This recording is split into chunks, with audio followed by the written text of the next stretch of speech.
Lennart, yeah, we started recording, and Lennart was having his PhD studies under my supervision for the last, I don't know, 4 years or 3 years, 4 years, I guess.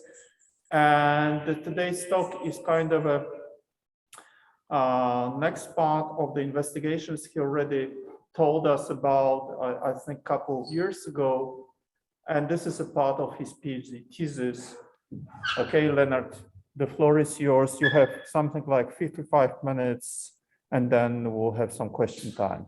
Okay, go ahead, start. Okay, so first of all, thank you for the introduction and also to the organizers for the opportunity to speak in this seminar. So, I need to, okay, you see the second slide, yes? Okay, I assume. So today's talk is going to be about symmetries and charges at spatial infinity. And the story starts with an investigation by Bondi, Metzner, and Sachs, which they made in the 1960s.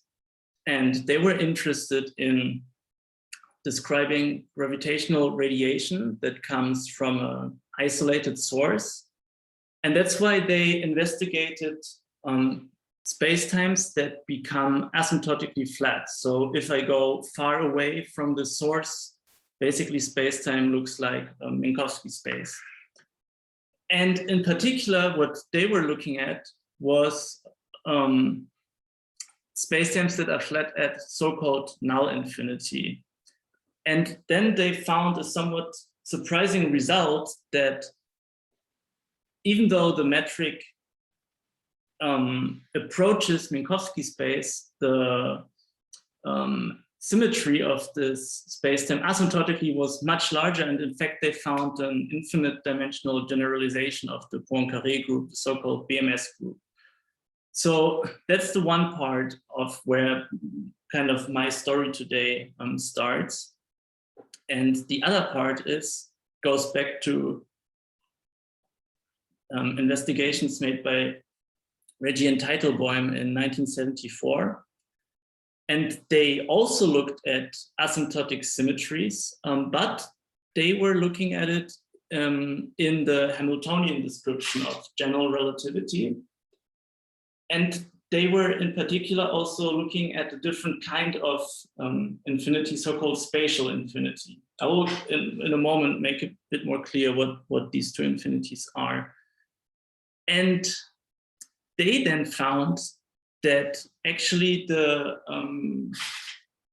physical asymptotic symmetry was just Poincaré, and they found that any charges that would generate kind of a BMS type transformations, they are actually vanishing these charges, and they would be considered just a pure proper gauge and they're not part of this physical asymptotic symmetry. Okay, so we have these two results that we took as a starting point, and now just in short, some details about these two infinities. So we have null infinity here at so-called Scri plus, which is essentially where light rays end up in the far future, or also at Scri minus, where they basically start in the far past. And we have so-called spatial infinity, which sits here. And one gets to spatial infinity essentially when one sits on some kind of a spatial surface that is given to us by setting some properly chosen time t constant, and then going to, with r to infinity, will end up in this I0. And essentially from Scri plus, when we go then, we get to null infinity then on the other hand by leaving the u constant and going with r to infinity. And then if one then sits here on Scri plus, if we go with u to minus infinity, we move here towards spatial infinity. Okay, so this is the setting. And then in 2018, so 3 years ago, Henneaux and Troessaert, they looked again at this investigation by Reggie and Teitelbaum, because they were wondering, okay, why is it basically that we have such a different asymptotic structure or asymptotic symmetry at null and spatial infinity? And they actually found that they are not different after all, that they're actually the same. So what they did was, I said before that Reggie and Teitelbaum shows certain parity conditions. I will explain in a moment more in detail what this is, but they can be considered kind of additional boundary conditions. And they found different boundary conditions such that the whole formalism is still well defined in the sense that no divergences appear, but also they found that these BMS charges are now not vanishing, and so the full BMS was actually found also at spatial infinity as the physical asymptotic symmetry. And the whole way how they, so Henneaux and Reggie and Teitelbaum, how they investigate this is they take the canonical fields and they make directly an asymptotic expansion on the spatial metric and the conjugate momenta, which are in the ADM formulation, the canonical fields. And so I was then actually presenting, when I was here on the seminar the last time, 2-3 years ago, I was presenting this. And then people ask, okay, so what would this actually look like for particular solutions or particular spacetimes actually? And that was kind of the initial motivation, in fact, for what I'm presenting you today, because I found this also a very interesting question. And so I basically revisited this Henneaux and Troessaert analysis, but we take as a starting point a Bondi-type spacetime metric, and we make like a 3+1 so-called decomposition to then obtain this spatial metric in conjugate momenta, or rather we express these in terms of this spacetime metric that we start with. And interestingly, what came out was that our results suggest that at spatial infinity, one can find an asymptotic symmetry that is even larger than BMS, but I will come to this in a moment. So first of all, I would like to give some details on the BMS symmetry itself. So the starting point is a so-called Bondi metric, which is asymptotically flat at null infinity, and it's can be thought of as a asymptotic expansion, essentially. And additionally, this metric is on shell, and it also fulfills so-called determinant condition. So, which basically fixes for us the meaning of this coordinate r, that it's like an areal coordinate. And in particular, it implies that that this CAB here should be traceless. And the very interesting thing that came out of considering such a spacetime was that they could really see that it describes gravitational radiation, because BMS were able to show that there is this massless formula which comes out of the equations of motion, where the change in time of this mass aspect here, or integrated over, is given by the square of this Bondi-News tensor. And the first thing we see, of course, when the Bondi-News tensor vanishes, then this M, or the Bondi mass, like this integrated. So this thing here is called Bondi mass aspect, and integrated over, this is the Bondi mass. That if the Bondi-News vanishes, the Bondi mass is constant. And if it's not vanishing, it's always decreasing. And that's kind of taken as a very strong hint that this Bondi-News tensor describes for us something like the rate of gravitational radiation. And then we get how quickly basically mass is radiated away by the system towards null infinity. So this is a metric describing gravitational radiation by an isolated source. Okay, and then the next interesting thing that came out was if we look at the transformations which leave this asymptotic behavior of this Bondi metric invariant.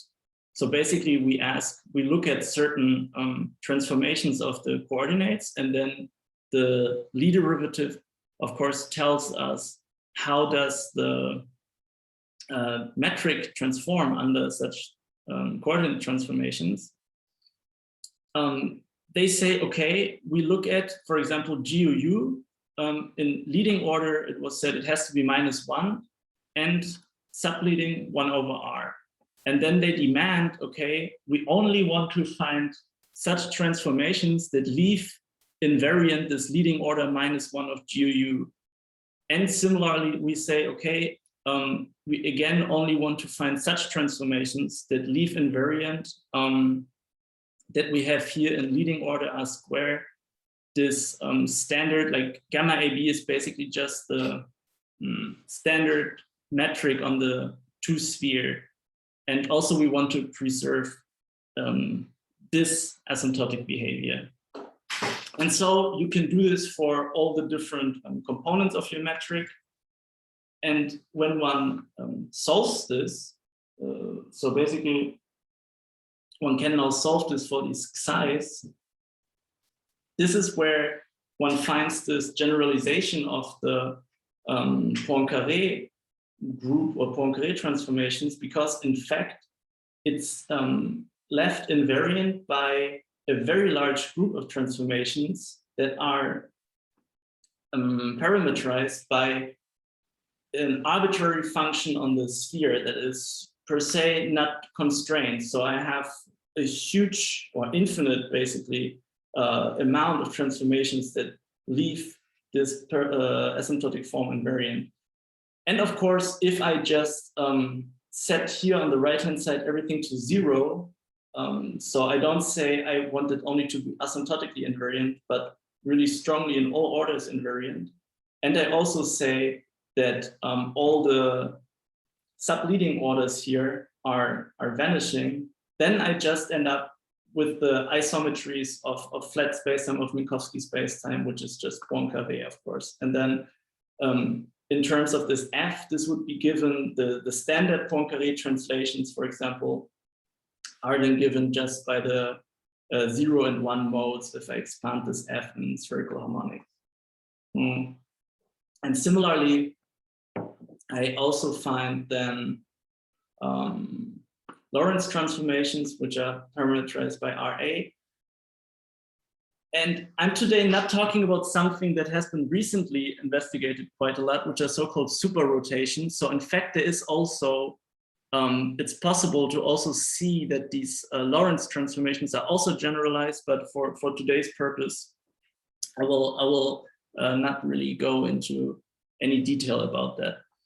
And then if we look at these, yeah, one can kind of consider these like asymptotic killing vectors, and we look at what algebra they form under the Lie bracket, one finds so-called BMS algebra, which is given here. Okay, and for example, one sees that the super translations, they form an abelian ideal of this algebra. If I set R to 0, yeah, okay. So that's so far the rough explanation of what BMS symmetry is. And now we come to the kind of main topic, which is this ADM description of general relativity, in particular, the asymptotic symmetries in this ADM formalism, how they are described, basically. So first of all, in ADM description, we are not considering the spacetime as a whole 4D object, but we make a so-called foliation into space-like surfaces, and then we look at how these space-like surfaces transform in time, so to say. And so we have canonical fields. I will again in a moment say some more detail how one gets these from this full space-time. And one also finds that there are gauge transformations which are generated by the Hamiltonian and diffeomorphism constraint via the Poisson bracket. Okay, so, and this is, these gauge transformations that are generated here in GR, these are basically the diffeomorphisms of GR, which is diffeomorphism invariant. So there is, however, some subtlety that arises about this procedure of generating the gauge transformations, which only appears when we look at so-called non-compact spaces, so basically spaces with some boundary present. Because in general, if I look at the variation of my generator of the gauge transformations, I find the part that I kind of need and expect to define the Poisson bracket. So basically, you know, if I have then delta G over delta Hij, I essentially end up with this part, and the same over pi ij, I would end up with this part. But we don't know, of course, like what to do with this part that is not written in this form. Basically, this part cannot be here if Poisson bracket or variation of this generator should be well defined. And this is something that Reggie and Teitelbaum then pointed out how to deal with such a situation. Because they said, okay, if we are able to write this boundary term as the variation of some other term, then we can simply redefine our generator, say G prime, such that the new G prime is G minus this K. And then when we look at the variation of this G prime, we are really guaranteed that it has this correct form that then allows us, when we look at the transformations generated by this G prime, we know that really the Poisson brackets are well defined. So this was the first part that was pointed out by Reggie and Teitelbaum. But now the question comes here, okay, it kind of looks like that these xi's here for the transformations, you know, they're kind of arbitrary. So also it seems that the values of these surface terms are arbitrary. So how should we choose what to put for this xi and xi? In particular, one might be tempted to just say, okay, we simply choose such xi only, that always the surface term goes away and we don't have to deal with all this problem. But then Reggie and Teitelbaum, they pointed out like a different solution to this, which was kind of more fruitful, because they connected this issue to these asymptotic symmetries. So what they proposed is the following. First of all, we start with definition of boundary conditions. So for example, we say we want to only look at spatial metrics here that are asymptotically flat. If I go with R to infinity, I'm only left with the flat space here. Then the next thing that they said was, okay, and now I only allow such transformations which preserve these boundary conditions. So this, of course, then already this constrains the form that we allow for these xi and xi.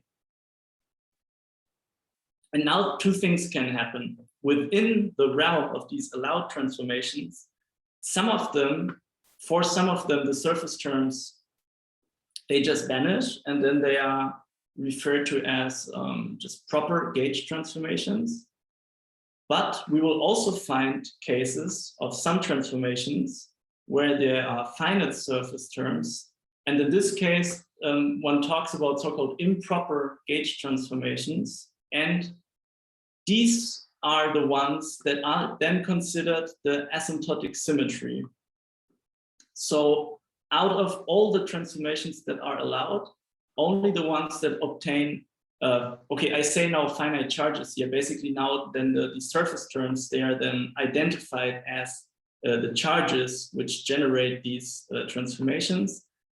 And only the ones with finite charges belong to the asymptotic symmetry. So it's kind of interesting what's happening here is that out of all the gauge transformations in the presence of the boundary, it appears that some of these gauge transformations turn into actual physical symmetry transformations with non-vanishing charges.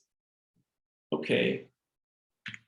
And now to give some more details, how Reggie and Teitelboim then found that the Poincaré is actually the asymptotic symmetry. They give boundary conditions for the canonical fields, and then they find, okay, they are actually preserved by Poincaré transformations. That's kind of what one expects, but also additionally, so-called angle-dependent translations were found actually to preserve this fall off of the canonical fields. And this already sounds a little bit like the BMS supertranslations, which are basically nothing but angle-dependent translations. However, they had to impose additional boundary conditions, which take the form of these parity conditions here, which basically tells us how does the leading order in this expansion behave under spatial inversion. And they had to do this to cancel divergences in the charges, which are, for example, of this form. And if I integrate over a term that is odd times the term that is even, and I integrate this over the sphere, this whole thing will vanish, and I cure the divergences in that way. Okay. However, they find that these parity conditions that cure the divergences also let the charges that are associated with the angle-dependent translations vanish. So at the end of the day, they found, okay, really only Poincaré algebra is the asymptotic, physical asymptotic symmetry. Okay. And now we come to the treatment of Henneaux and Troessaert. They said, okay, maybe we can look at this again, and we find new parity conditions that enlarge the asymptotic symmetry, and they were successful in doing that. So they do not make the investigation like Reggie and Teitelboim in Cartesian coordinates, but they use spherical coordinates. They again define fall-off conditions like this, which is basically just translated what Reggie and Teitelboim did into spherical coordinates. And they find some new set of parity conditions. And they do consider something actually slightly different. So because they also look at the kinetic term that arises in the action. So when I write my action in canonical form, there's always this kinetical term that appears. And they say, okay, we don't only want the charges to be finite, but also this kinetic term. That's actually something that has not been explicitly discussed by Reggie and Teitelboim, but when one goes back to their analysis and uses their parity conditions, one finds that indeed also this kinetic term is finite. So here's again this example. So we would kind of generically have here this logarithmic divergence if we in the large R limit here. But they choose these parity conditions such that the combination of only here even and odd terms appears. So again, integrating over the sphere, they actually vanish, and they cure all the divergences in this kinetic term in this way. And they do something else, which is very interesting. So they look at the charges, and they actually found we don't need parity conditions to cancel divergences in the charges if we do something else, namely if we say that these constraints like Hamiltonian and diffeomorphism constraint are kind of strengthened in the sense that is written here. So basically using the fall-off conditions here and plugging them into the constraints, they find that it's of order r to the -1 here, for example. And they say, okay, we now instead demand that it has to be of order r to the -2. And doing that gives them additional relations between the canonical fields, which they can show are sufficient to cancel these divergences in the charges. Now, this is, I find this maybe a little bit funny what they do, because they basically say, okay, we are off shell in our whole treatment.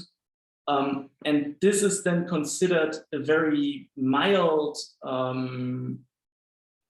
thing to do, because on shell anyway, the constraints we know they are vanishing. So in this sense, they are actually partially, so to say, on shell, because they demand at least that this leading order of the constraints are vanishing.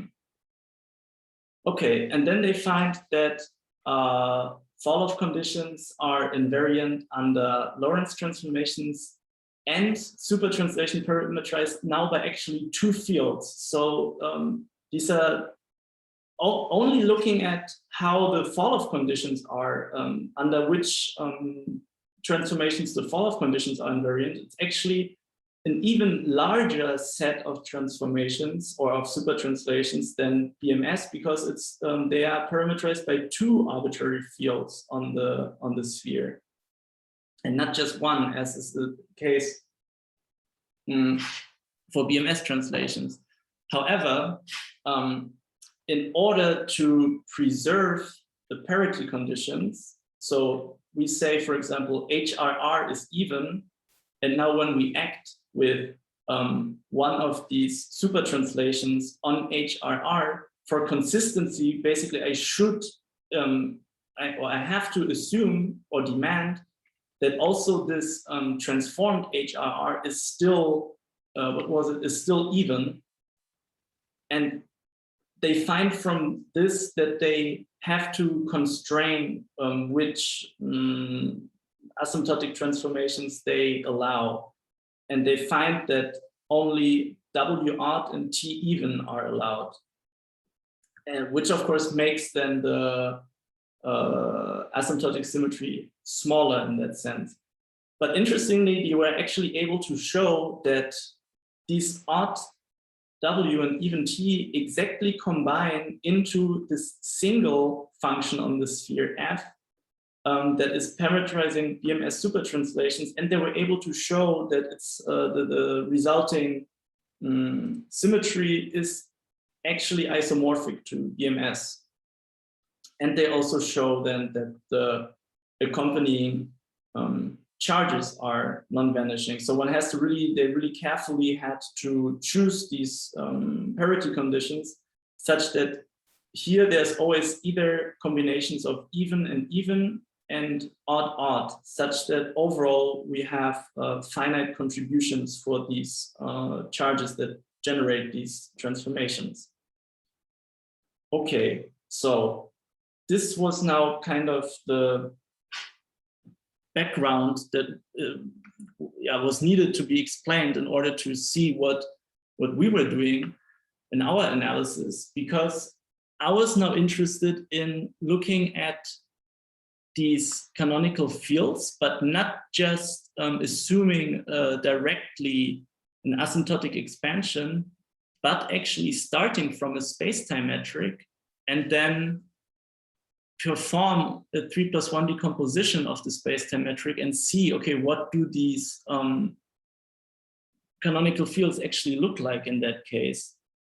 And then one can ask questions like, okay, what do the boundary conditions imply for the spacetime metric? Because the spacetime metric components will then, of course, appear inside of these canonical fields here.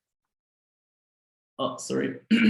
And also, we will find like there are some consequences actually for the asymptotic symmetry. So if because we consider some specific class of spacetimes and we find some interesting consequences for the asymptotic symmetry. And we can also then for specific spacetimes say what do the charges look like at spatial infinity? Like, because for example here, okay, we have these momenta, but what does this mean, for example, for any given spacetime? I don't know, for Schwarzschild or any other spacetime. Okay, and so I was then considering the kind of generalization of the Bondi metric. So this is basically the Bondi metric, but it's different in two ways. First of all, it's off-shell, which I chose because this Henneaux treatment is also off-shell, except for this vanishing of the leading order constraints. So I wanted to stick kind of close to that. And also, that's also kind of surprising thing that I found, that we did not impose the determinant condition because we found that this vanishing of the trace of the CAB is actually, turns out to be very strong, very rigid condition at spatial infinity, in the sense that it strongly reduces the asymptotic symmetry, but I will get back to this in a moment. So we start with this kind of metric. We define a foliation of spacetime by saying, okay, we define some t now with respect to which we want to perform our foliation. And then we can transform our metric here. If we go from u to t coordinates, and then one takes this general form that is known from the ADM formulation, basically, this general form of this decomposition. And by comparing it with what we find from this transformed metric, we can read off the spatial metric and also so-called lapse and shift. And this choice of t that we made to foliate the spacetime, so f and g here are just general functions. We don't assume anything about them. This t is chosen such that, or it's the most general choice such that these hij are actually asymptotically flat. Okay. And now, as I said, we can then read off. Lennart, hold on, there is a question. Oh, yeah, you should probably switch on your microphone.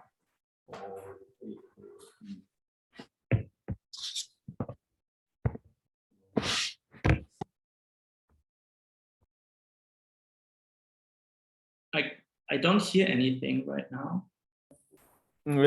Just hold on for a minute. We need to sort out how to do it, but there's going to be a question, so okay, be aware. I should be looking now. Lennart, do you hear me? Yes, I can hear you. Okay, so why can you show the slides one back, or yes, this one? Why don't you have logarithmic term in this definition of t? In Schwarzschild, for instance, you have logarithmic term. That is a good question. I think I just found this to be general enough, but now that you mentioned that, one could also, yeah, I guess one could also consider this actually. I don't have a very good reason why I didn't do that. I just have did this expansion in R and R to the 0, R to the -1. Yeah, I think that might be something one could also consider, indeed. Yeah, to make contact with Schwarzschild and carriers should have this logarithmic term. Okay, okay. Yeah, okay. Thank you for this remark. Yeah, maybe I should have considered that too. Okay. Yeah, which I didn't actually. So we constrained only to this form of a foliation, but I guess, yes, I mean, would be interesting too, or maybe even necessary to include logarithmic term. So, okay. But let's go on for now. So as I said, we now find, we can read off lapse and shift and the form of this three metric.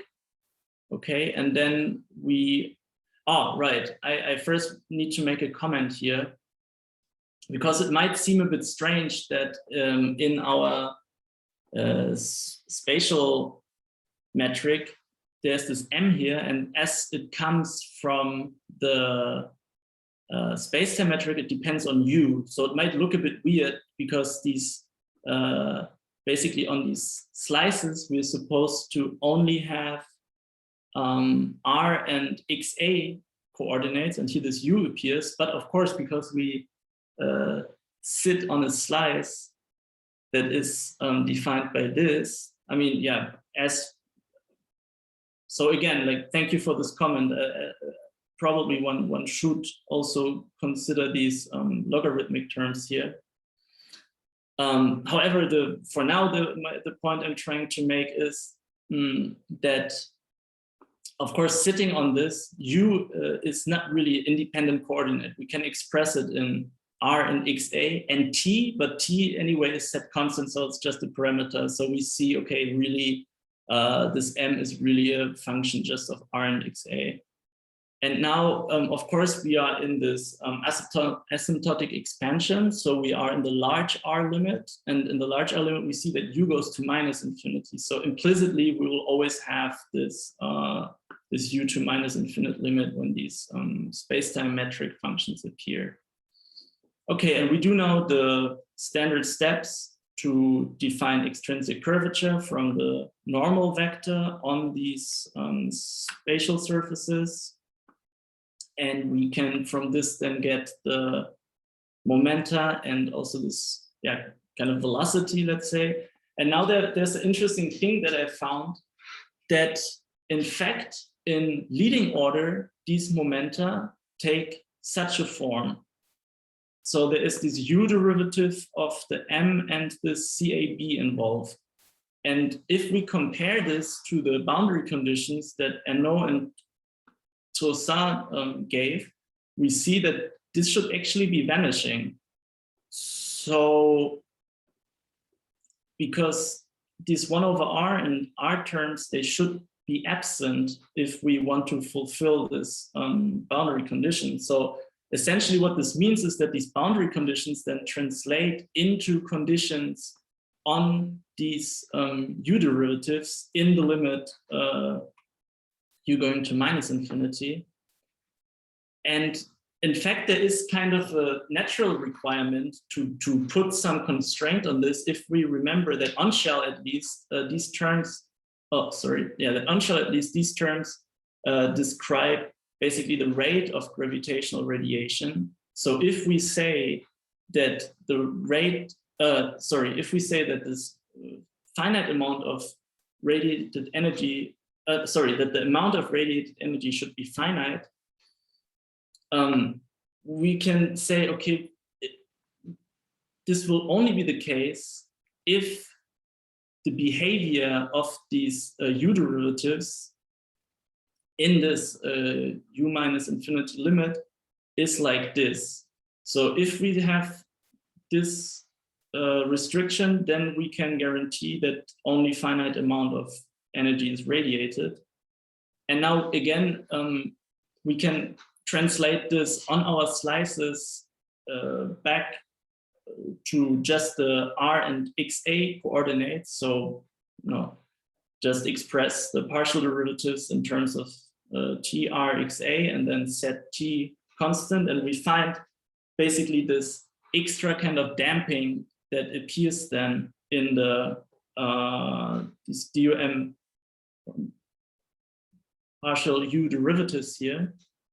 And then we see, of course, okay, they drop out, this leading order here is suppressed, and we fulfill the boundary conditions, okay. And now the next interesting thing was when I look at the kinetic term that Henneaux and Troessaert wanted to be finite, or generally it should be finite to have well-defined theory, that, and I use now this expression for the velocity and also the, all the expressions I found before for lapse and shift and the extrinsic curvature, I plug everything in. I find again that here these U derivatives appear, but now if we consider only these, these allowed spacetimes with this extra condition, we find that there's actually extra damping also coming in here.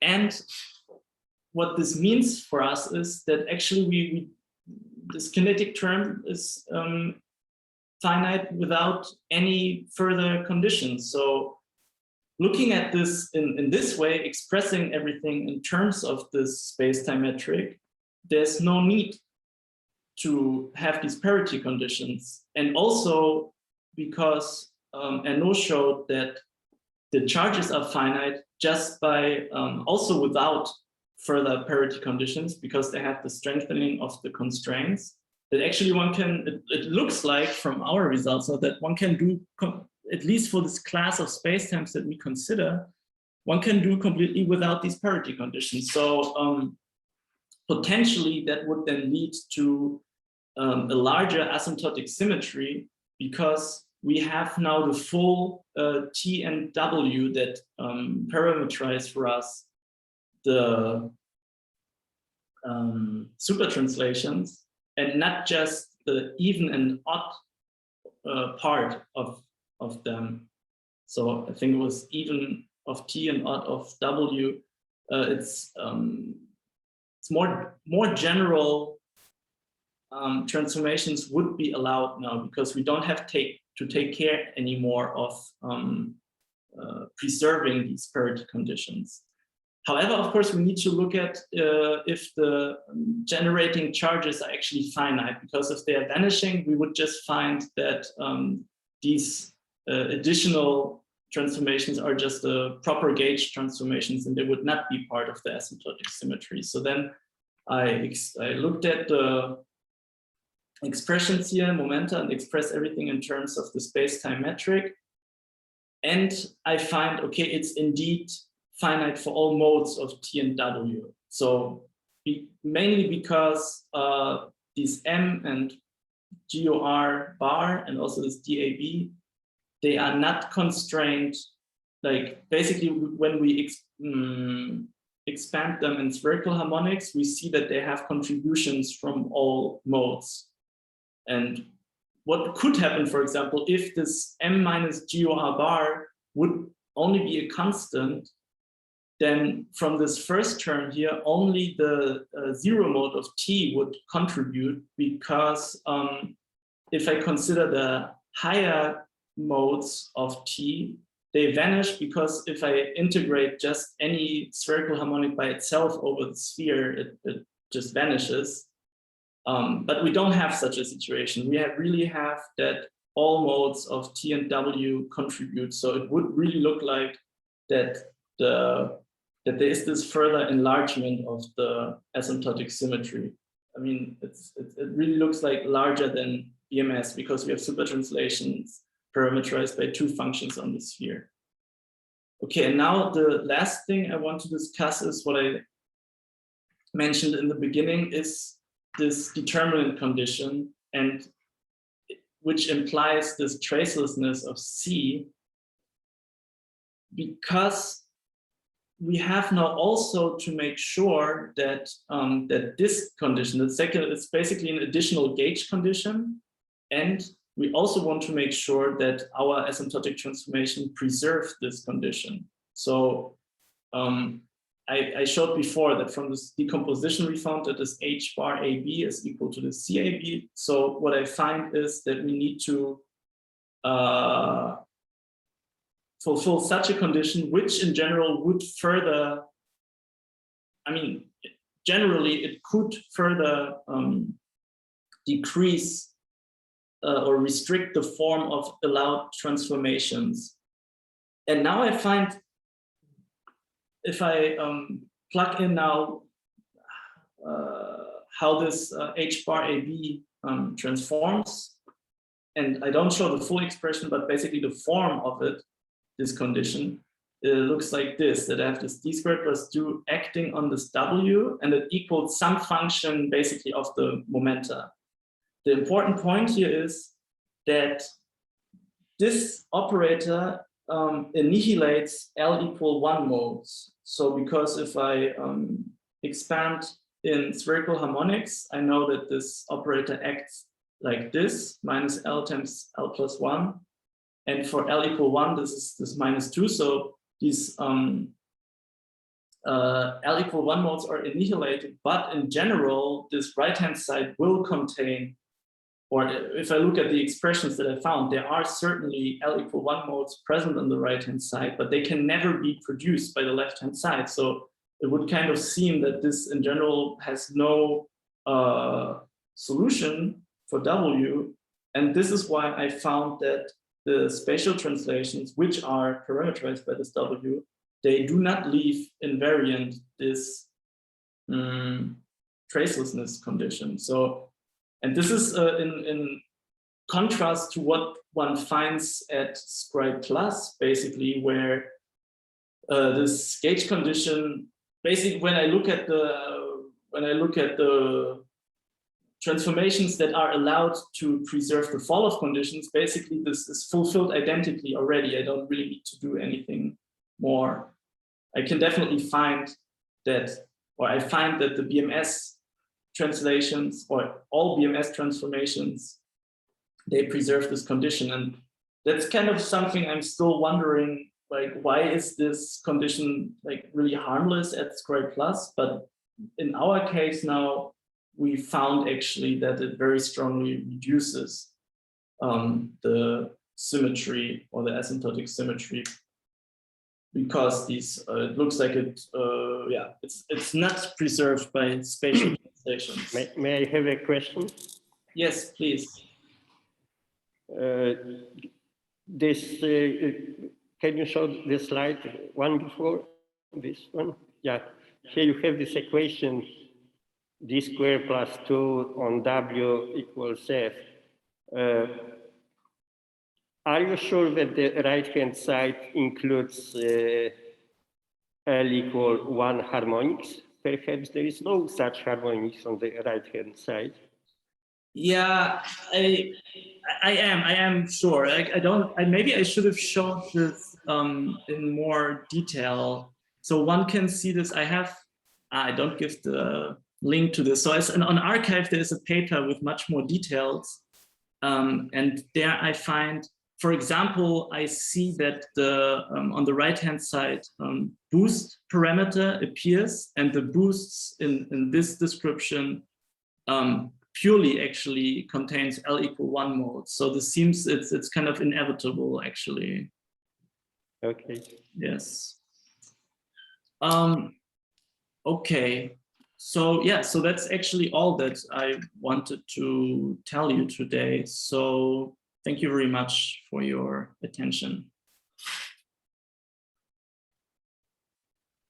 Well, thank you, Lennart. Perhaps you hear us clapping. Right.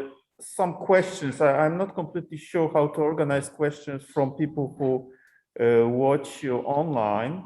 But I understand that some people, if some of you wants to ask a question, just please make yourself either raise your hand or just make a note on the chat.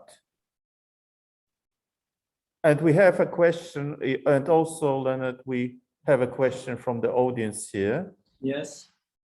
Okay, but you need to hold on for a second because it's, as you know, as you already noticed, it's not that straightforward, but the person who wants to ask a question actually is coming. So you can, yeah, just go ahead, please. Thanks. Actually, I have two questions.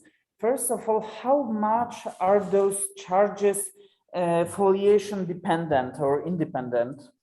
Yes, thank you for the question, because I didn't show some more details here, but I did actually find that in the Supertranslation charge, the foliation, it drops out. So there was this F originally that I had in this definition of my T.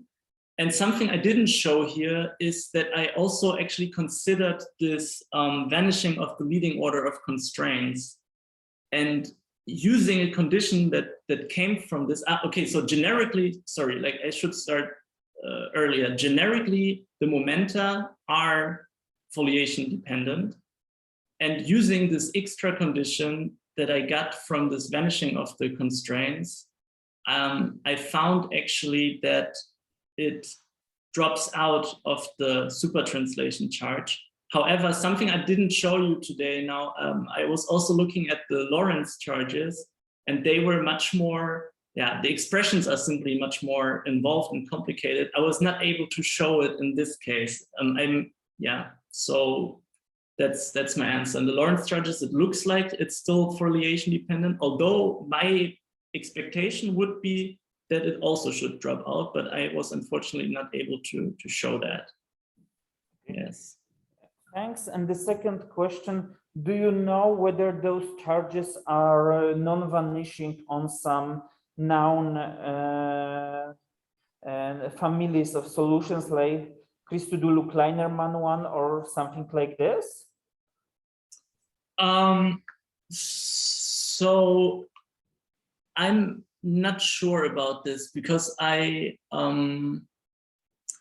because one thing you mentioned, for example, Christodoulou-Kleinerman, and I think that for these solutions, when you go towards in the U minus infinity limit, I think that this what would be kind of like the Bondi mass basically just reduces to a constant, essentially. So it looks like it's losing its angle dependence in this limit, in which yes, it is true. Yeah. Yes.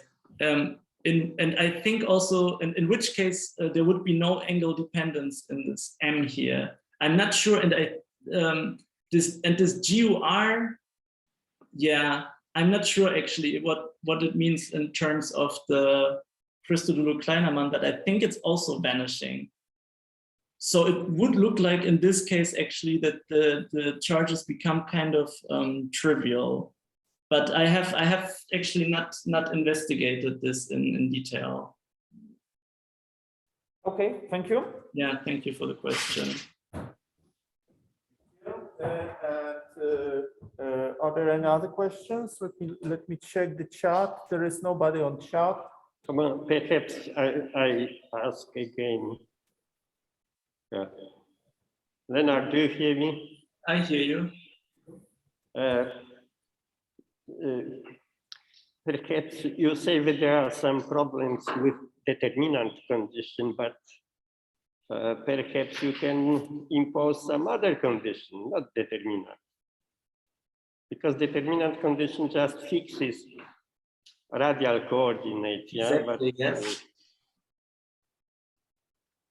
Yeah, what other kind of, if I can give back a question, what kind of other condition would you maybe have in mind? Well, for instance, affine parameter. Yes. Affine distance. Right. That would definitely, yes, that would definitely be something interesting to consider. If I have another condition, maybe it's more easily preserved by these transformations I find here. That's a very interesting point that you raise, actually. so these are actually two things, because I think you were also considering these logarithmic terms. So these are actually two things that would certainly be interesting to look at. Yeah. Right. Are there any other questions? Okay, if not, let us thank Lennart again. Thank you. Yes, And thank you very much. And that's